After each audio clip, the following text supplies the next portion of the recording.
I've been asked to speak today about the purpose of museums, and I think that's something we often take for granted, that we have museums and we need museums.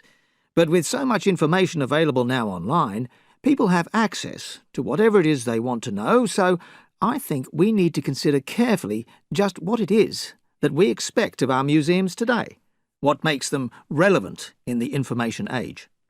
Clearly, we've got to move beyond the early 20th century concept of a warehouse full of old, remarkable, untouchable objects. This warehouse idea does very little to inspire people. What museum professionals need to do, what they should be doing, is make their collections and programs work towards the purpose of education. So whether that means having more hands-on exhibits, becoming involved with other community organisations, they should be doing whatever it takes to think about their visitors, to engage people, to educate them. And in that way, they can be instruments of social change. If they have knowledge and understanding of the people who visit, and the people they want to come and visit, they can take this as a starting point for providing exhibitions and services that are relevant to people's lives.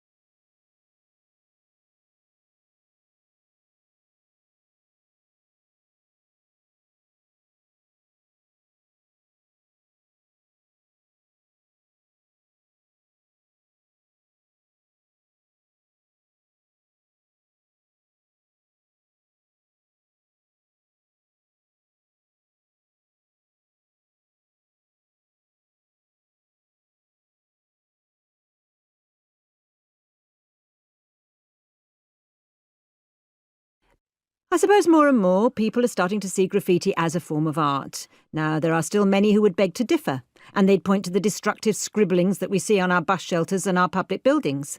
These often take the form of tags, which are fancy scribble-like versions of someone's name or nickname. Tags generally have no aesthetic appeal, and they are the scourge of the high street shopkeeper in many a town. I can certainly see where the shopkeepers and property owners are coming from. But the fact is, graffiti has been around for a very long time indeed. People left their mark on cave walls back in prehistoric times, and it's been found too on ancient monuments in Egypt and Rome. But New York-style graffiti, which is really the forerunner of a lot of the graffiti that's getting done now, New York graffiti took off in the late 1960s.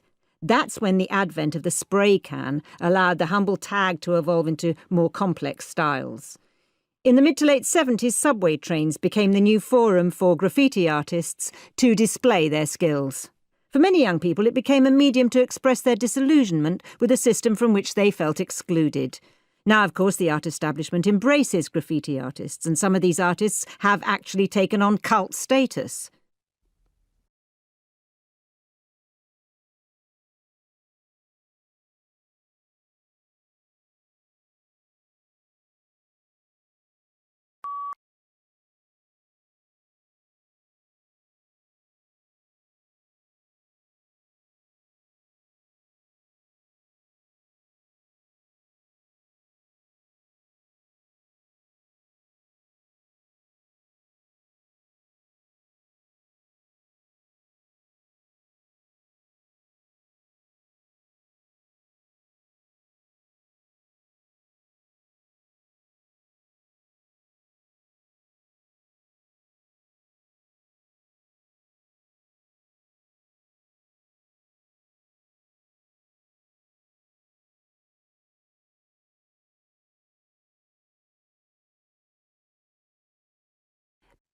We often think of technology and invention and research as being somehow more sophisticated a proposition than nature.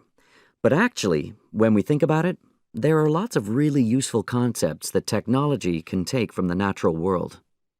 People are beginning to remember that other organisms on Earth are doing things in a very similar way to what we need to do. And they're looking closely at what we can learn from nature. Take the bright screens on our mobile phones. Now, this brightness, this effect that they've managed to achieve there, came partly as a result of research into the iridescence of the wings of butterflies and the anti-reflective coatings that moths have on their eyes. And it doesn't end there. They're looking at what makes a spider's web so strong, how glowworms produce light with almost zero energy. The list goes on. And this area of research is called biomimicry. That's bio, as in biology or life, and mimicry, copying or imitating. It's a very interesting field of study.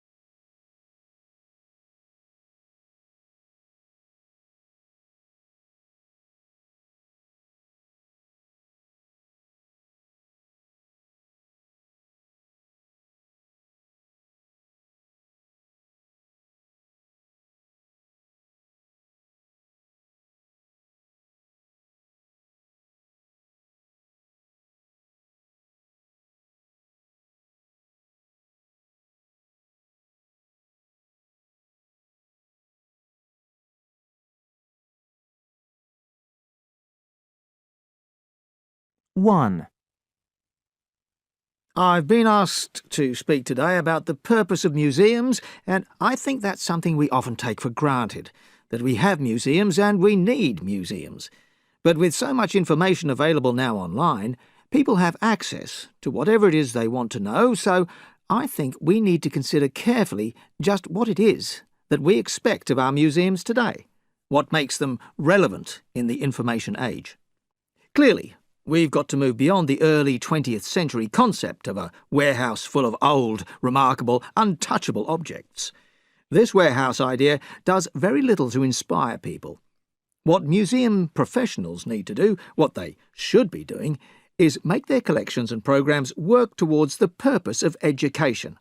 So whether that means having more hands-on exhibits, becoming involved with other community organisations, they should be doing whatever it takes to think about their visitors, to engage people, to educate them.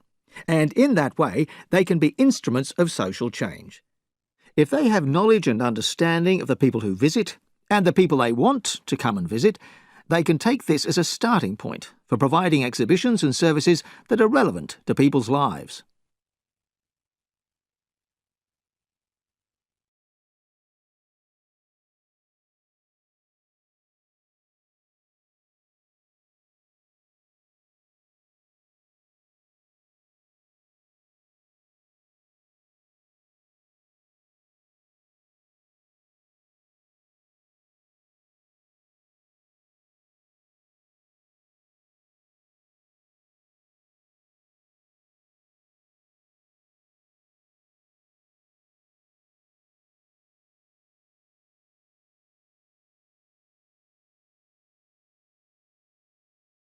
Two.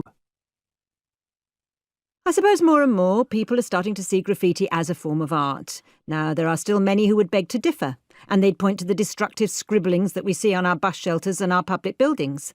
These often take the form of tags, which are fancy scribble-like versions of someone's name or nickname. Tags generally have no aesthetic appeal, and they are the scourge of the high street shopkeeper in many a town. I can certainly see where the shopkeepers and property owners are coming from. But the fact is, graffiti has been around for a very long time indeed. People left their mark on cave walls back in prehistoric times, and it's been found too on ancient monuments in Egypt and Rome. But New York-style graffiti, which is really the forerunner of a lot of the graffiti that's getting done now, New York graffiti took off in the late 1960s. That's when the advent of the spray can allowed the humble tag to evolve into more complex styles. In the mid to late 70s, subway trains became the new forum for graffiti artists to display their skills. For many young people, it became a medium to express their disillusionment with a system from which they felt excluded. Now, of course, the art establishment embraces graffiti artists, and some of these artists have actually taken on cult status.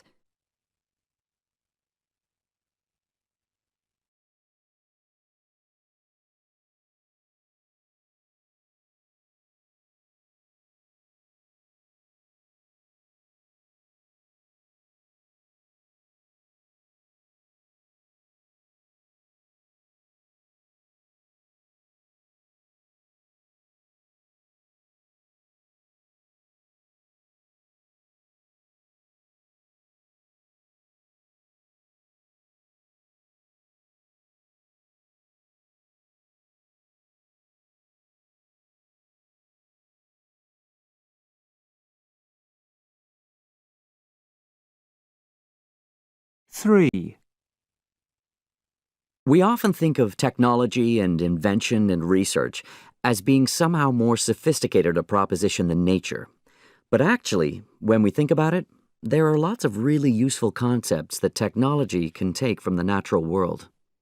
People are beginning to remember that other organisms on Earth are doing things in a very similar way to what we need to do. And they're looking closely at what we can learn from nature. Take the bright screens on our mobile phones. Now, this brightness, this effect that they've managed to achieve there, came partly as a result of research into the iridescence of the wings of butterflies and the anti-reflective coatings that moths have on their eyes. And it doesn't end there. They're looking at what makes a spider's web so strong, how glowworms produce light with almost zero energy. The list goes on. And this area of research is called biomimicry.